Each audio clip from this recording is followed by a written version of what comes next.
bodies here. Getting everyone to... Истрели се слушна на 14 декември во основното училиште Сенди Хук, каде младо вооружено лице покаши и уби 20 деца и неколку лица од администрацијата на училиштето.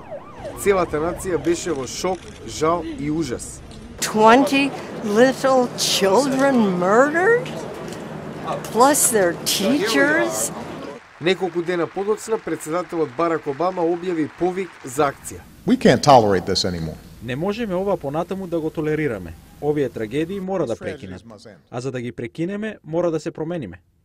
Додека се погребуваа жртвите и државата продолжи да жали за изгубените животи, Обама го назначи по председателот Џо Бајден да раководи со работната група за прекин на вакво насилство.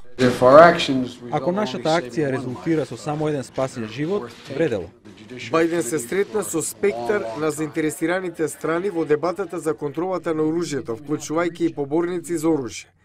Далеко од ограничувањето на пристапот до огнено оружје, Националната асоциација за оружје поттикнува на поголемо присуство на оружјето во американските училишта.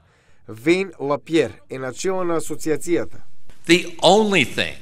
Единствената работа што може да запре лош човек со оружје е добар човек со оружје.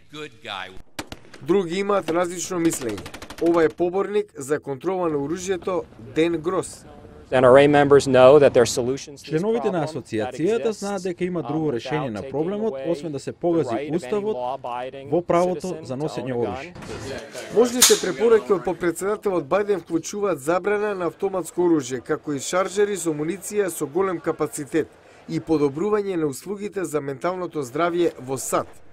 Тоа што во САД во моментов се случува е поголем број луѓе купуваат огнено оружје, антиципирајќи пострикни закони. A lot of reasons to oppose it.